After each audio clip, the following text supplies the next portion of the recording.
এই আমার ছানা দিয়ে বানানো খুব সুস্বাদু মালপোয়াটা আপনারা শুধু নিজেদের জন্য বানিয়ে নিন। অনেক সময় দেখবেন নিজেদের জন্য কিছু বানানো, নিজেকে নিজে গিফট দেয়া বা একটু মি টাইম কাটানোটা আমাদেরকে অনেক বেশি হ্যাপি করে দেয়, তাই না? হ্যালো ফ্রেন্ডস, আমি সুমির রান্নাঘরে আপনাদের সবাইকে স্বাগত জানাচ্ছি। আজকে আমি আপনাদের সাথে শেয়ার করব খুব সুস্বাদু আমার ছানা দিয়ে তৈরি একটা শুকনো মালপোয়ার রেসিপি। এর প্রত্যেকটা বাইটে আপনারা পাবেন ছানার স্বাদ, নারকেলের স্বাদ, রোস্টেড মৌরির স্বাদ আর ফলের রাজা আমের স্বাদ। তবে আসুন আমরা বানিয়ে নিই আমার ছানা দিয়ে তৈরি এই শুকনো মালপোয়াটা।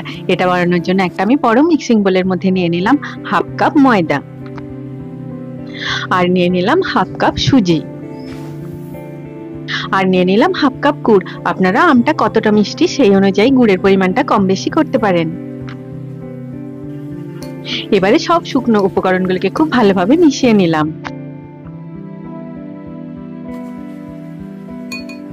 এখানে আমি নিয়ে নিয়েছি 1 কাপ দুধ। এই দুধটা ধীরে ধীরে মিশিয়ে এটার আমি একটা ব্যাটার বানিয়ে নিচ্ছি। দুধটা আগে আপনারা গরম করে নেবেন, তারপরে ঠান্ডা করে ব্যবহার করবেন। আমার আজকের ভিডিওটি যদি আপনাদের ভালো লাগে আপনারা নিশ্চয়ই লাইক করবেন। আপনাদের লাইক আমাকে মোটিভেট করে আরো বেশি ভিডিও বানানোর জন্য। দেখুন দুধটা ধীরে ধীরে মিশিয়ে এখানে আমি সুজি, ময়দা আর গুড়ের একটা এরকম ব্যাটার বানিয়ে নিলাম। এবারে এটাকে আমি ঢাকা দিয়ে 20 থেকে 30 মিনিটের জন্য রেখে দিচ্ছি। মোটামুটি 30 মিনিট পরে দেখুন ময়দা সুজিটা দুধটাকে সোক করে নিয়ে ব্যাটারটা এরকম ঘন হয়ে গেছে। এবারে এর মধ্যে দিয়ে দিলাম 1 কাপ পাকা আমের পেস্ট। পাকা আমের পাল্পটা বার করে আমি গ্রাইন্ড করে পেস্ট বানিয়ে নিয়েছি। এখানে আমি 2 টিস্পুন মৌরি রোস্ট করে নিয়ে হামাল দিস্তাতে অল্প থেতো করে নিয়েছি, এটাও আমি এর মধ্যে দিয়ে দিলাম। দিয়ে দিলাম হাফ কাপ ফ্রেশ কোরা নারকেল, আর দিয়ে দিলাম হাফ কাপ ছানা। ছানাটা থেকে জলটা বার করে দিয়ে আপনারা ছানাটাকে ঠেসে ঠেসে মেখে নেবেন যতক্ষণ না ছানার টেক্সচারটা এরকম স্মুথ হচ্ছে। তারপরে ব্যাটারটার মধ্যে দেবেন। ঠিক ছানাটাকে যেরকম ভাবে মাখা হয় রসগোল্লা বা রসমালাই বানানোর জন্য। এবার আমি হাত দিয়ে ভালোভাবে মেখে নিয়ে এটার একটা স্মুথ ব্যাটার বানিয়ে নিচ্ছি। এই স্টেপটা আপনারা হাত দিয়েই করবেন, তাহলে ছানা আর আমটা খুব ভালোভাবে এই ব্যাটারটার সাথে মিশে যাবে। ছানাটা যদি অল্প দানা দানা থাকে তাহলে মালপোয়াটা খেতে আরো বেশি সুন্দর লাগে। দেখুন ব্যাটারটা রেডি হয়ে গেল, আর এটার কনসিস্টেন্সিটা ঠিক এরকম হবে।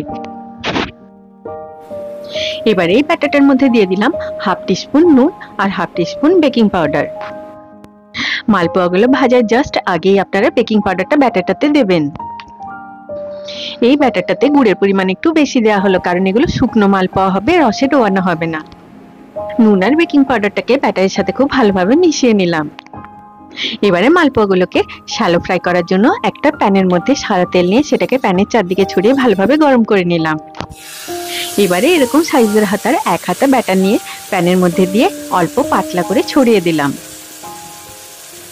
সবার জন্য সবকিছু করতে করতে আমরা অনেক সময় নিজেদের পছন্দের কথাই ভুলে যাই, তাই আপনারা নিশ্চয়ই শুধু নিজেদের জন্য এই মালপোয়াটা একবার বানাবেন।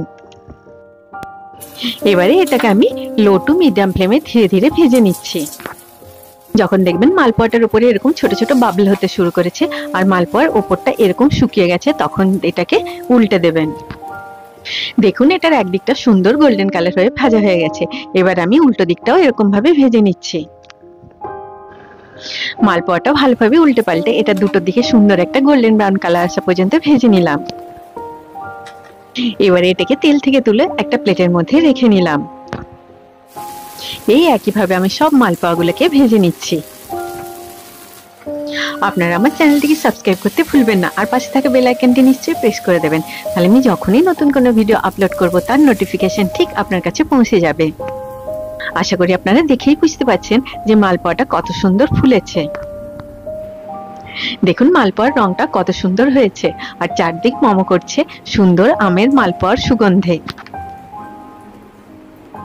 1 কাপ গরম কফি বা চা আর এই খুব সুস্বাদু আমার ছানা দিয়ে তৈরি শুকনো মালপোয়া দিয়ে আপনি আপনার মি টাইম এনজয় করুন।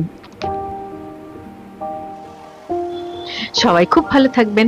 আবার আপনাদের সাথে আমার দেখা হবে আমার নেক্সট ভিডিওতে। Take care.